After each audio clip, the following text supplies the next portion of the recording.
नमस्कार दोस्तों, आज मैं आपको मासिक दुर्गा अष्टमी व्रत कथा सुनाने जा रही हूँ। हिंदू धर्म में प्रत्येक माह की शुक्ल पक्ष की अष्टमी तिथि को मासिक दुर्गा अष्टमी व्रत रखा जाता है।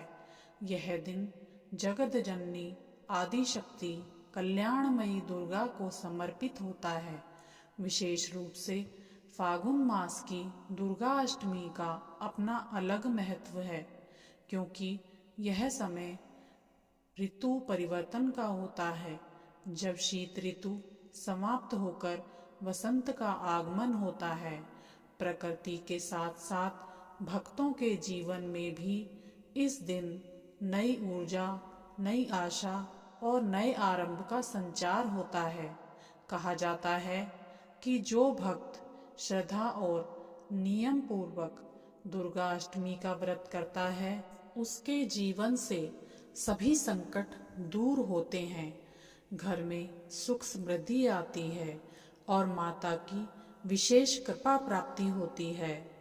प्राचीन समय की कथा के अनुसार एक बार की बात है, एक नगर में सोमदत्त नाम का एक निर्धन ब्राह्मण रहता था।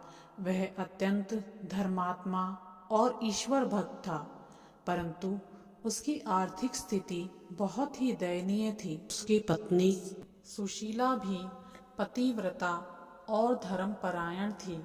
दोनों प्रतिदिन माता दुर्गा का स्मरण करते थे, किंतु घर में इतनी गरीबी थी कि कई बार भोजन के लिए भी अन्न नहीं होता था। फागुन मास का समय था, चारों ओर बसंत बहार छाई हुई थी, परंतु सोमदत्त के घर में निराशा का वातावरण था। एक दिन उसकी पत्नी ने कहा, स्वामी, क्यों ना हम इस फागुन मास की दुर्गा अष्टमी का व्रत रखें। मैंने सुना है कि माता सच्चे मन से व्रत करने वालों की सभी इच्छाएं पूर्ण करती है। सोमदत्त ने कहा, देवी, हमारे पास पूजन के लिए सामग्री तक नहीं है, हम व्रत कैसे कर सकते हैं। सुशीला ने उत्तर दिया, यदि सच्ची श्रद्धा हो तो माता को केवल एक फूल और सच्चे मन की भक्ति ही पर्याप्त होती है। दोनों ने निश्चय किया कि वे पूर्ण श्रद्धा से दुर्गा अष्टमी का व्रत करेंगे। इस प्रकार मन में संकल्प कर उन्होंने दुर्गा अष्टमी के व्रत की पूरी तैयारी कर ली। प्रातःकाल दोनों ने स्नान कर स्वच्छ वस्त्र धारण किए, घर को गोबर से और गंगा जल से लीप कर साफ कर लिया। एक छोटे से आसन पर लाल कपड़ा बिछाकर माता की प्रतिमा भी स्थापित की। पास ही एक दीपक जलाया और थोड़े से चावल, गुड़ और जल से पूजन करना आरंभ किया। सुशीला ने माता की कथा सुनाई और दोनों ने मिलकर आरती की। पूरे दिन उपवास रखा और सायंकाल कन्याओं को भोजन कराने का संकल्प लिया। उसी रात एक वृद्ध स्त्री उनके द्वार पर आई और बोली, बेटा, मुझे बहुत भूख लगी है, क्या कुछ भोजन मिल सकता है। सोमदत्त के घर में केवल थोड़ा सा ही अन्न बचा था, जिसे उन्होंने अगले दिन के लिए बचा कर रखा था। फिर भी सुशीला ने बिना संकोच के वह अन्न उस वृद्ध स्त्री को दे दिया। वृद्धा ने प्रसन्न होकर कहा कि तुमने अपने हिस्से का अन्न मुझे देकर मुझे तृप्त कर दिया है। तुम्हारी भक्ति से मैं अत्यंत प्रसन्न हूँ। इतना कहते ही वह वृद्ध स्त्री तेजस्वी रूप में प्रकट हो गई और दिव्य दर्शन देकर उन दोनों को आशीर्वाद दिया। वे स्वयं दुर्गा माँ थी। उनके 8 भुजाओं में शस्त्र शोभित थे, मुखमंडल पर तेज था और सींग उनकी सवारी के रूप में विराजमान थे। सोमदत्त और सुशीला आश्चर्यचकित होकर माता के चरणों में गिर पड़े। माता ने कहा, हे भक्तों, तुम्हारी श्रद्धा और सेवा से मैं प्रसन्न हूँ। आज से तुम्हारे घर में कभी भी अन्न धन की कोई कमी नहीं होगी। इतना कहकर माता अंतर्ध्यान हो गई। अगले दिन से उनके जीवन में परिवर्तन आने लगे।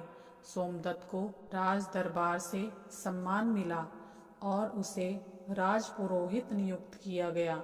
घर में धन धान्य में वृद्धि हुई।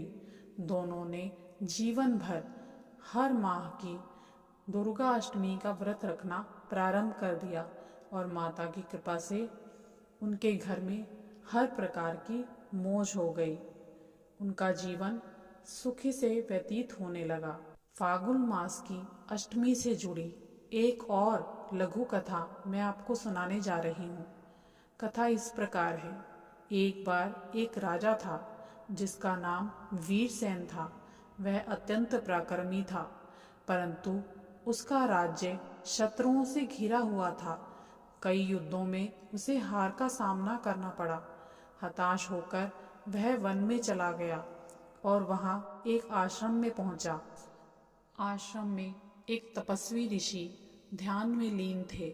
राजा ने उनसे अपनी व्यथा कही। ऋषि ने कहा, राजन, तुम फागुन मास की दुर्गा अष्टमी का व्रत रखो और सच्चे मन से माता का पूजन करो, वे तुम्हारी रक्षा करेंगी। राजा ने विधि पूर्वक व्रत किया। अष्टमी की रात्रि को उसे स्वप्न में माता दुर्गा के दर्शन हुए। माता ने उसे विजय का आशीर्वाद दिया।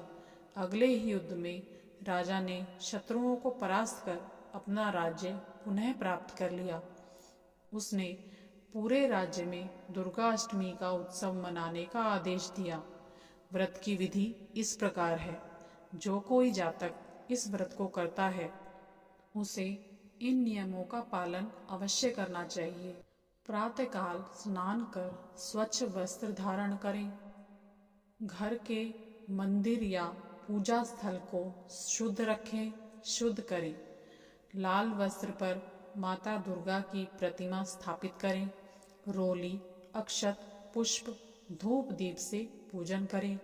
दुर्गा चालीसा या दुर्गा सप्तशती का पाठ करें। दिन भर उपवास रखें। कन्या पूजन करें और भोजन कराएं। अंत में आरती कर प्रसाद वितरण करें। इस व्रत को करने से संकटों से मुक्ति मिलती है, रोगों से छुटकारा मिलता है, परिवार में सुख शांति आती है, आर्थिक समृद्धि, संतान सुख की प्राप्ति होती है।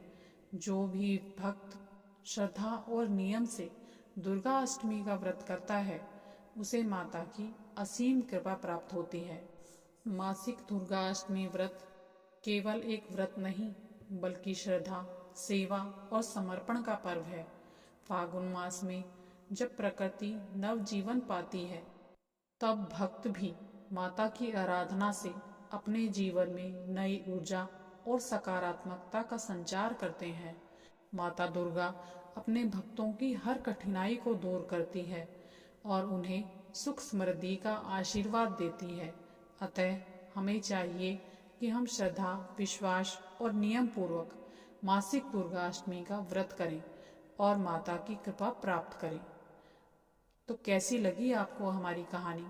अगर हमारी कहानी अच्छी लगी हो तो हमारे चैनल ओमकारा भक्ति को सब्सक्राइब करें और वीडियो को लाइक करें। धन्यवाद।